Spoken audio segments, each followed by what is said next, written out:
Bigg Boss வீட்டில் அனைவர் மனதிலும் இடம் பிடித்து இருக்கும் நபர்களில் ஒருவர் வையாபுரி.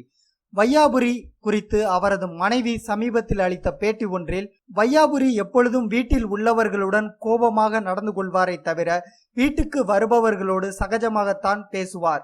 ஒரு பிரச்சனையை நடுநிலையோடு தான் பேசுவார். யாரை பற்றியும் புரணி பேசுவது அவருக்கு பிடிக்காது. ஓவியா மனசு சரியில்லாமல் இருந்த பொழுது அவர் நகைச்சுவை செய்து ஓவியாவை சிரிக்க வைத்தார். அந்த நேரத்துக்கான பெரிய மருந்து அதுதான். மேலும் யாரும் ஒருத்தரை ஆதரிக்காமல் மனதில் பட்ட பொதுவான கருத்தை பேசினார். அதனால் அவரை ரசிகர்களுக்கு மிகவும் பிடித்து போய்விட்டது. அவர் வெளியே போக வேண்டும் என்று கூறினாலும் மக்கள் அவரை விடுவதாக இல்லை என்று கருத்து தெரிவித்து உள்ளார்.